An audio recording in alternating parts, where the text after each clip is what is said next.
name is Joren Cain. I am the professor of saxophone at Valdosta State University in Valdosta, Georgia. I'm also an RS Berkeley artist. I play on the virtuoso alto sax. And today I'm going to be talking a little bit about jazz style. For me, the biggest difference between playing classical and jazz music is the use of air and the way that accents are made. In classical music, we use what I would call airstream artistry, tapering notes, giving an extra push of air for accents. In jazz, however, we're going to use a more constant airstream. And to me, that's the biggest difference in sounding stylistically correct for jazz. Accents are going to be created in different ways. So for the young player, these things that I'm going to talk about might feel a little unnatural at first, and so I would urge you to play some jazz etudes, isolate small phrases, 2 or 3 notes, and really focus on each of these techniques so that when later on in your improvising and you're thinking about 6,000 other things, you don't have to be worried about what your jaw is doing or what your airstream is doing. Notation in jazz is very inconsistent. If we get an 8th note line in jazz band or in a jazz etude, we might see it without any articulation at all. And we might play the line knowing that it's swung, sort of a bebop line. We might play it like this because this is what it says. Okay, every note's articulated. Somehow that's a little bit corny, I think. We might also see it with a slur mark over the entire phrase. Also, not quite what we want. One thing I talk to my students about right away for a good default basic jazz articulation is going to be to articulate the offbeats. Now, we want a constant stream of air moving. We want constant air pressure. So it's going to be a legato sound. And when we articulate, we don't want space between the notes. We do not want the following. Young players tend to want to do that. They're used to, for an articulation, setting it up with a tapered airstream.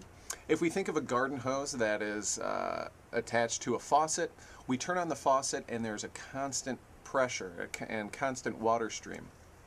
However, at the end of the hose, we see the water coming out. We can plug that with our thumb and we can completely stop the water, or we can control it, spraying it a little bit harder, but a finer stream of water. This is going to be the same thing when we're playing jazz. Our airstream is constant. Just turn on the faucet and let the air be moving. And we're going to be controlling accents and other volume issues at the mouthpiece. And that's going to happen with our jaw and our tongue on the reed. So again, we're going to play with a constant airstream and now articulate all the offbeats. Okay, I think that's getting closer to what we want. However, if we have long 8th note lines, it becomes a little bit predictable and a little bit boring if we're articulating every offbeat. So there are different techniques we can use. The first thing that I want to mention is the housetop or Marcato accent, and often this is going to be at the end of a phrase, particularly on offbeats. And we don't want those to be an open ta sound. When we have a housetop, we want to think fat, and we want to think that we're going to stop this with our tongue on the reed. And the syllable I would use is dot. D-A-A-H-T. There's a beginning and an end, and our airstream is going to be constant. So the last note of this phrase would be, okay, it's a big sound, and it's cut off abruptly. Now, the 2 other things that I want to mention are accenting and ghost notes. To accent, this is where you're going to see people moving their jaw forward and back. Again, it might feel a little bit of an alien motion here we're not used to, and it's not up and down, but forward and back.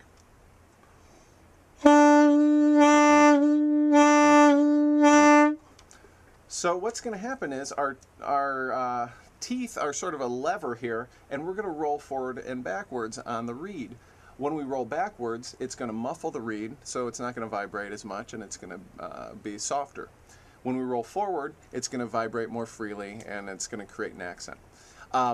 So experiment just with rolling it forward and back, and then we're going to use an articulation along with that when we put it in the phrase.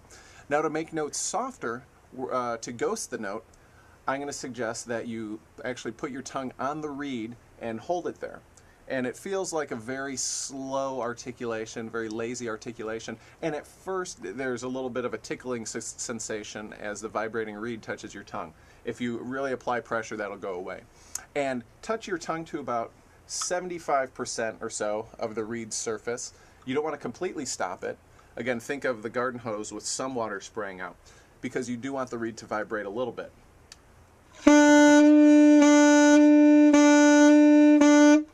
And the release of my tongue sounds like an accented or articulated note. And that is just me putting my tongue on the reed and taking it off. So if we play this eighth note phrase and look at each eighth note, there are really going to be different techniques on just about every single note.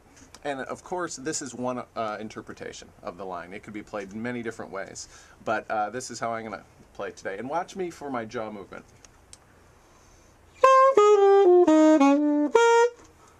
Play it again.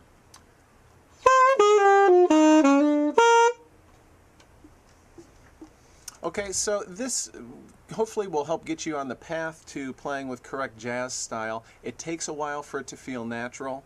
And as I said, start out with just a legato, offbeat articulation and try to slowly add these into your repertoire.